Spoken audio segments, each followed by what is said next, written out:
Good morning, gang. Happy Monday morning. Okay, you think this whole plan to destroy the American public, to move us all into 15-minute cities is a new phenomenon? No, I have a feeling this was going on for a while, at least back to the Barry Hussein administration. And I think I can prove a little bit of it here, and that's what I'm going to do this morning, okay? This morning I opened up the news and found a story that mentioned that the 11th hospital in the country this year has now shut down because they're broke. How in the world does a hospital go broke when they charge you $10 for an aspirin or $20 for a box of Kleenex? I mean, hell, at pretty much, you figure you walk into a hospital now and there's a cover charge to go in for visitation, okay? It's insane what they charge you, okay?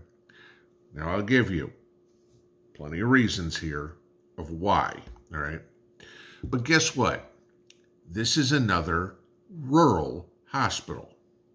Could it be that they are trying to corral people into the cities by making medical care unavailable for those of us that live out in the country?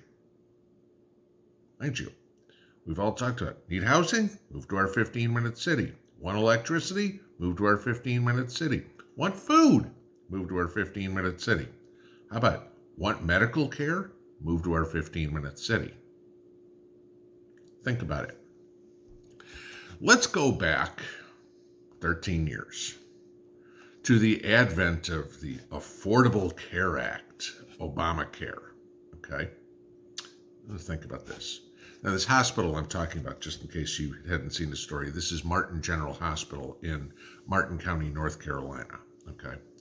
Supposedly, the use of the hospital has declined by 42%, and the hospital's lost $30 million since 2016.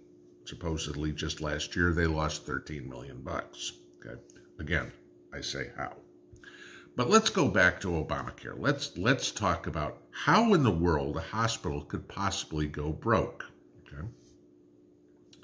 In 2010, when we got Obamacare shoved down our throat, thanks John Roberts, the uninsured rate in the United States was 15%, 1-5, okay?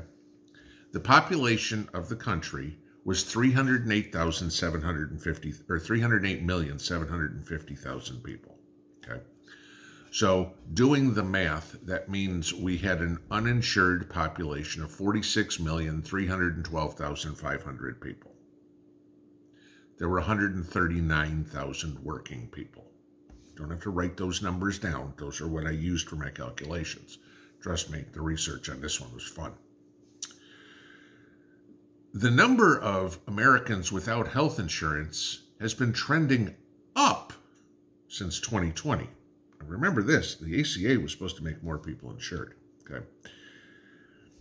With 13% of Americans under the age of 1965 without health insurance, 13% of Americans under the age of 65 without health insurance. So from 2010 to 2020, we dropped 2% of the people that were uninsured. We went from 15 to 13. Well, the population in 2020 was 340,250,000. So that means now we have 44,232,500 people uninsured on a working population of 158 million. Okay. So I want you to look at something. Let's start with this slide. Why do health insurance costs keep going up? Let's talk about what health insurance costs. Let's look, and I'm going to use the bottom chart here, okay? In 2010, when we got ACA, the average employee health cost for one person, for the worker only, and I'm going to use worker only in this because it's the best case scenario, okay? It's the cheaper way to do it, but I'll give you some of the other figures. Was $3,997. That's what it cost a person to pay for their health insurance over the course of a year. In 2020, that increased to $5,588. So much for the affordable health care, right? So let's take a look at this. This comes out of USA Today, the liberal USA Today. Let's move forward to 2022 because 2023 ain't over yet. Okay. The average annual premium for employer-sponsored coverage was $7,911 for an individual policy in 2022 and $22,463 for a family plan. Okay, let's go back. Think about what I said. $39.97 in 2010, $79.11 in 2023. Okay. That means that individual insurance has gone up 97% since the Affordable Care Act came into play. Okay. You want to talk about family policies? Yeah, from 97.73 to 22.463. That's 130%. Doubled and then some. Okay. How can a hospital go broke when we are paying nearly double for ourselves to more than double for our family in insurance? Okay. Right? It's like, just like student loans. Hey, the more people that have the money to spend, let's raise tuition. Everybody can get easy money. We suck it out of them, and they're stuck with the bill down the road. But the schools don't care because they got all the money, right? The hospitals are the same way. So how in the freaking world can the hospitals go broke, okay?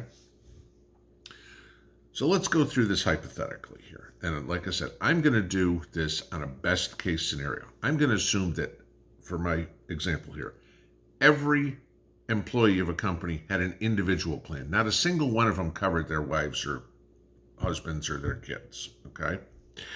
I know that's not realistic, but this is a best case scenario because it's the smaller of the two increases, okay? So if we take all the workers in 2010 times what the average individual health insurance paid, that means Americans paid $555,583 million in premiums, okay?